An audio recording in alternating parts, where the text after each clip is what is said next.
Haiti, revolta dos malês. Vamos falar dessa República Negra, muito esquecida na história, por quê? 1804, quando o Haiti torna-se independente.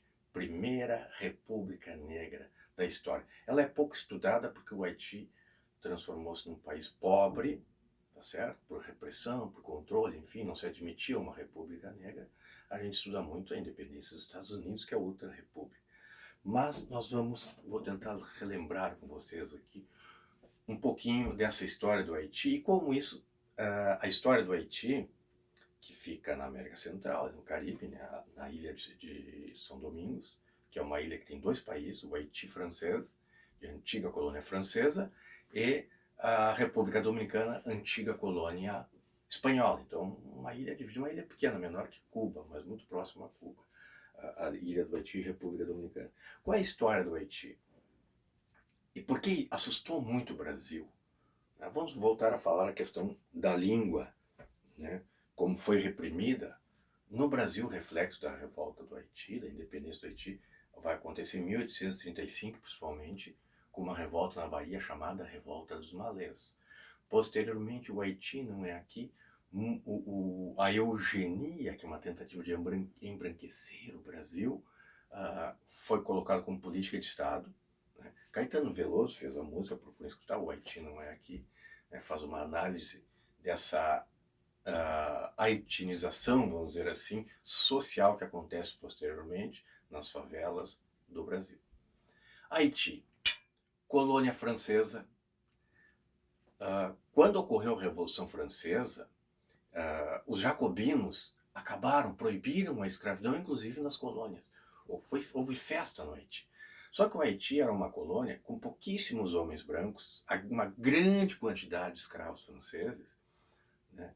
E o que vai ocorrer é que, quando acaba a escravidão, durante a Revolução Francesa, ela não durou muito, esse fim da escravidão. Esses escravos continuaram dominados por seus senhores brancos até chegar Napoleão. E Napoleão voltou com a escravidão. Voltou nas colônias, não na França. Voltou nas colônias. E aí há uma revolta dos escravos franceses, dos escravos negros no Haiti. E esses escravos conseguem uma liderança. Toussaint de Louverture é o grande líder, Toussaint de Louverture, o grande líder negro da revolta haitiana contra os seus algozes, contra a metrópole francesa. E o que acontece? Ele arma os negros, faz uma revolução, é morto em 1803, né, em batalhas, e em 1804 assume no lugar dele outro líder negro africano, Dessalines, que finalmente, em 1804, proclama a independência do Haiti.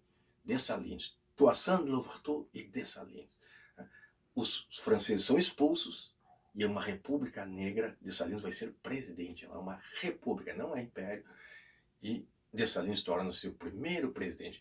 Caiu muitas vezes essa república, que era basicamente de plantações de açúcar, de cana-de-açúcar, caiu muitas vezes sob controle norte-americano, ficou sob ditaduras terríveis, como Papadoc, né, que era quase que um canibal violentíssimo. Depois o filho dele, nos anos 70, 80, Baby Doc.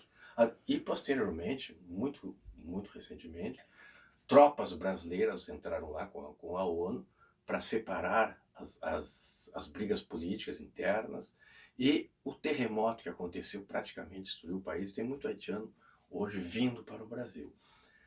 A questão da língua que eu falei é que no Haiti havia uma língua nativa, a taina, ou taine, né, que se mesclou ao francês dos colonos e com as línguas iorubá, principalmente a língua dos escravos. Aí sai uma terceira ou quarta língua, que é o creole, ou crioulo.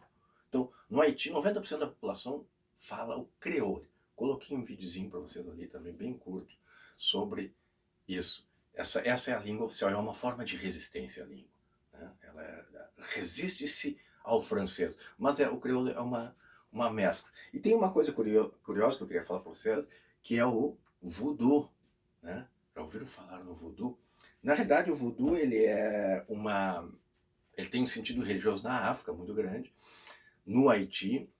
A questão do voodoo entrou em New Jersey e no cinema ele mostrou muito aquela caricatura de que se eu pegar um bonequinho, espetar, ele vai sofrer, tocar fogo. Na realidade, eles usam objetos, bonecos, para representar a família, representar, enfim, para fazer rituais, mas nunca. Isso foi coisa do cinema, né, de fincar o bonequinho do voodoo, tá? Não se assustem. Coloquei também uma curiosidade lá. Mas o Haiti é um país muito pobre, mas resistente. E foi esquecido por ser isso, ser pobre. É uma república, primeira república negra das Américas. Como isso influenciou no Brasil? Aqui no Brasil havia o medo da etnização. A revolta dos malês, em 1835, é uma revolta também que tem a ver com língua, pois eram muçulmanos que falavam árabe. Os escravos se revoltaram em Salvador, na Bahia, em 1835. Eles queriam o retorno para a África. Eles queriam a liberdade. Muitos deles, a palavra malê quer dizer muçulmano, que foram escravizados no norte da África. Muitos deles eram doutores, sabiam ler, escrever em árabe, o que confundiu a polícia da Bahia, a polícia do Império do Brasil, em 1835, né, e fez com que eles conseguissem fazer uma grande revolta. Vários policiais morreram, soldados do Império do Brasil, mas a revolta malê foi deflagrada. Alguns deles conseguiram voltar para a África. Foi influência, sim, da revolta do Haiti, pois eram homens letrados esses escravos, né? Os malês que se revoltaram em 1835.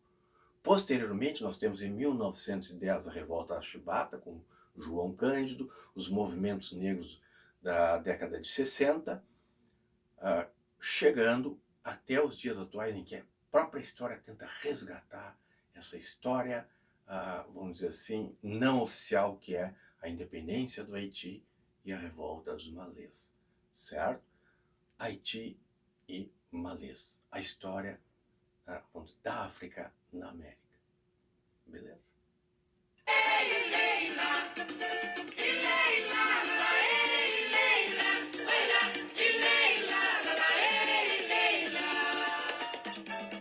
Os candomblés estão batendo